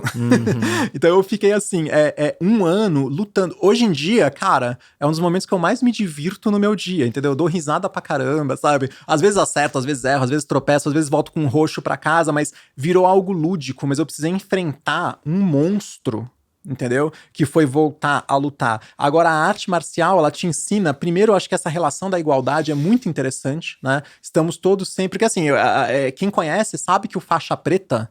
Ele é um primeiro nível de uma jornada que muitas vezes em vida você não consegue acabar de cumprir, né? Que chamam-se Dan, né? No Taekwondo. Primeiro Dan, segundo Dan, terceiro Dan, quarto Dan, quinto vai até o 10º, né? E a maioria das pessoas não chega nem perto do 9º, percebe? Não tem fim, né? Não tem fim. Então é uma metáfora muito grande com a vida, sobre disciplina, respeito, reconhecer os seus limites, né? Que quando a gente reconhece nossos limites, a gente percebe algo que hoje... Porque a gente vive o universo selfie, é tudo sobre nós, né? A gente tá sempre com uma câmera apontada pra nós, né? Falando como nós somos incríveis. Todo mundo faz isso, né? Eu também faço isso, não tô. É a nossa geração, a gente faz isso, né? E ali é um momento que você percebe, cara, eu não sou tudo isso. Né? Você olha pro lado e fala, putz, esse cara é muito melhor do que eu nisso, né? Esse tá aprendendo mais rápido, você aprende a ter humildade com a jornada. Virando, que tá tudo conectado, né? Quando eu falo sobre aprendizados e desenvolvimento pessoal, eu sempre tenho uma pergunta que eu faço, que é de quais são as ferramentas de desenvolvimento pessoal. E você já falou duas, né? Terapia e artes marciais, né? Que traz autoconhecimento e traz essa ancoragem, né? Do nosso ego, ou das nossas... Enfim. Tem mais? Tem, eu acho que por muitos anos a minha prática de filosofia budista foi importantíssima pra mim, né? Porque me ensinou muito a enxergar o karma como um objeto de transformação. Óbvio, tem várias linhagens budistas, né? Que eu aprendi o karma como um objeto de transformação, especialmente por meio do social, né? A gente se transforma à medida que a gente, digamos, se entende na sociedade, né? E nunca tem um objetivo de se tornar, digamos assim, alguém com uma filosofia espiritual. O Buda não é o objetivo final, mas ele é uma manifestação que a gente tem dependendo das circunstâncias da nossa vida, né? Então, acho que isso me deu muita força de entender, de apaziguar o passado, né, de olhar para o passado não com uma cobrança, mas entender que foi necessário na transformação de quem eu me tornei. Então acho que o budismo foi fundamental. E eu não tiro o peso do universo da música, eu até comentei um pouco, né, porque eu sou musicista, faz muito tempo que eu não tenho mais banda e tudo mais, Mas tocando o quê? Guitarra, baixo e cantora. Por muitos anos eu fui cantora, né? Que estilo, Dani? Então, do rock pra música... Eu sou uma pessoa eclética, deu pra perceber, né? Do rock pra música lírica pra MPB. Passei por esses três, inclusive todos eles com algum grau de profissionalismo. O maior foi na MPB, que eu cantava num grupo vocal, a gente fazia inclusive turnê. Mas é que assim, isso é pouquinho do baú, faz uns 12 anos já, né? Que eu não tô mais nessa vibe da música, mas por muitos anos foi crucial na minha vida. Que música é afeto, né? Música é autocompreensão. E o universo dos animes, eu não tiro a importância do quanto aquilo me lapidou. Porque você vê, eu sempre brinco, as pessoas falam, cara, parece meio doido, mas para pensar, né, quem assistiu aí o Cavaleiros do Zodíaco, né, para pensar as 12 casas ali como uma metáfora, né, você tem os caras que eles não são os mais fortes, eles têm de tudo pra perder, mas eles têm algo que os outros não têm. Enquanto os Cavaleiros de Ouro, eles estão imbuídos no ego, né, e eu sou o mais forte, você não vai passar, eles têm a esperança. Né? E a esperança derrota qualquer coisa e eles conseguem chegar até o fim. Porque a hora que você fala, meu, não vai dar, eles falam, não, eu vou conseguir. Né? Então, assim, essa formação que eu tive, né, por esse universo, e parece brincadeira, mas quando você não tem nada, que imagina, eu adolescente, eu não tinha nada. Eu não tinha a minha mãe, o universo escolar pra mim era puro bullying, né? Eu não tinha nada.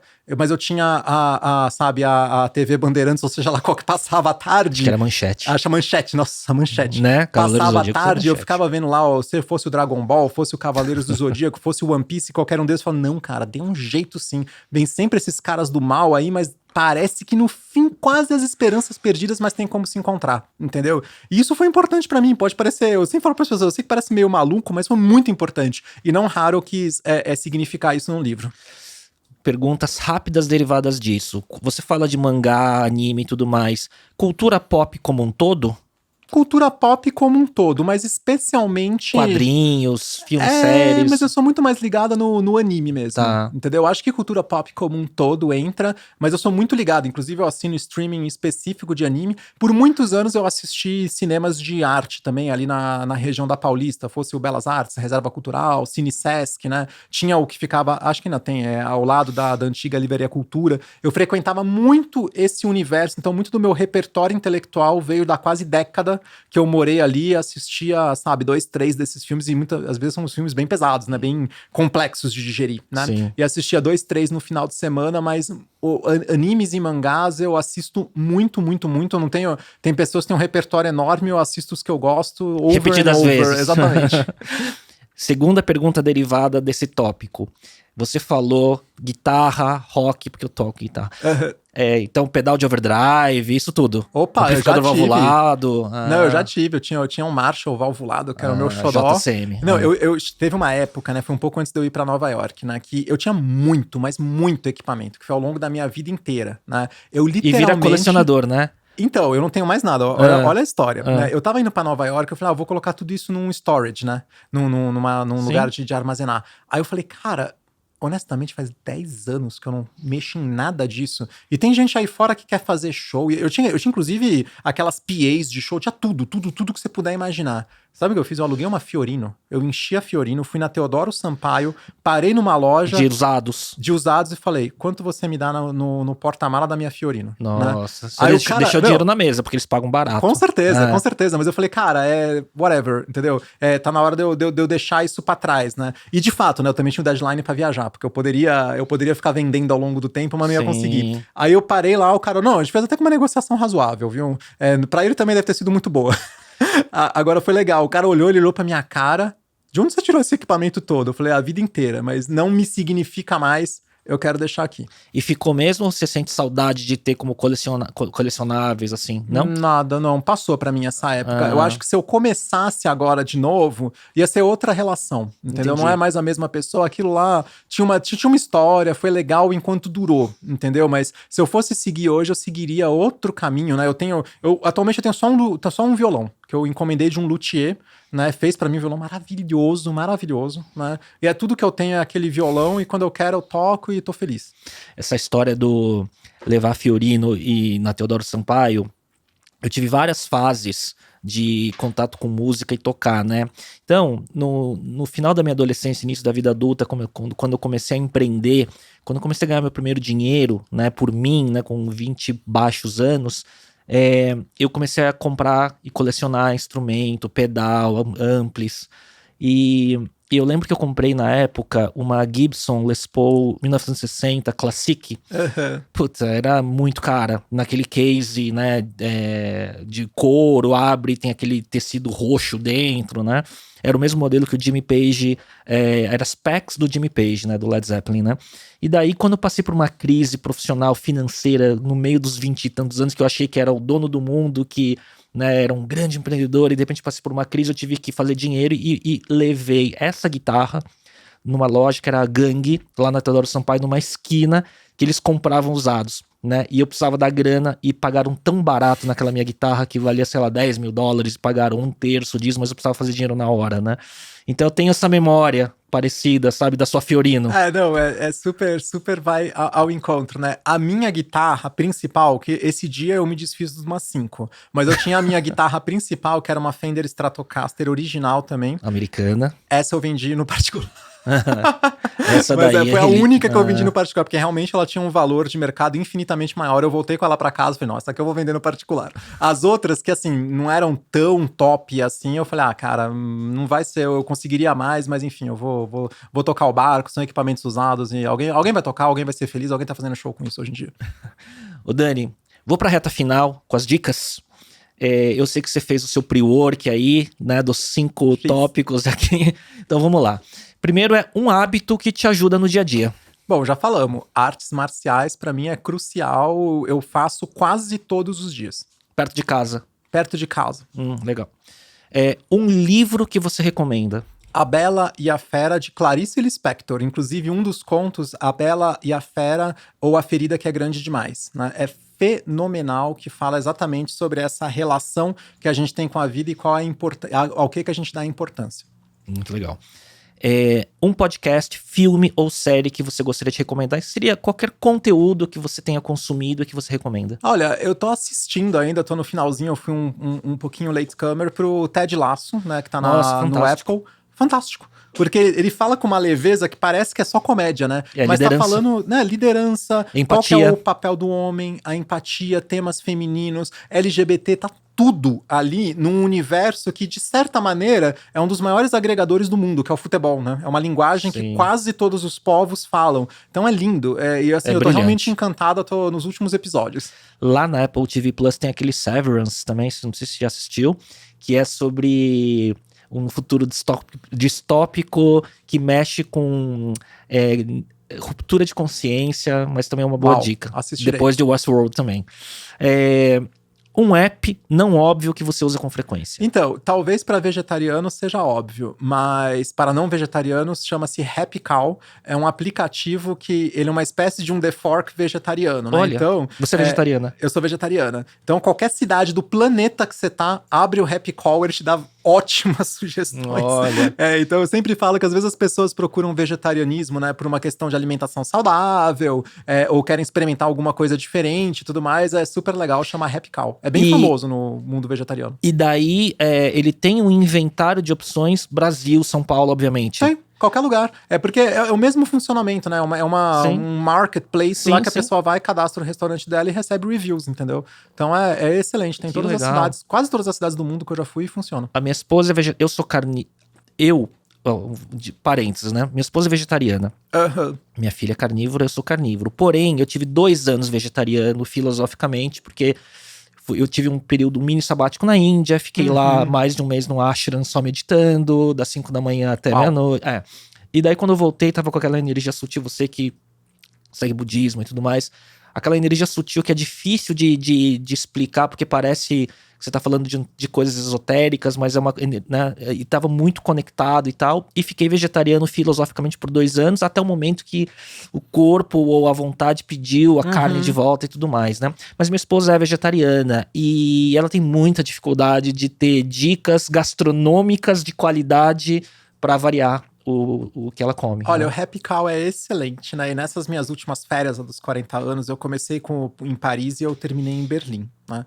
Então, um dia, a minha melhor sugestão para vocês é turismo gastronômico vegetariano em Berlim. É surreal.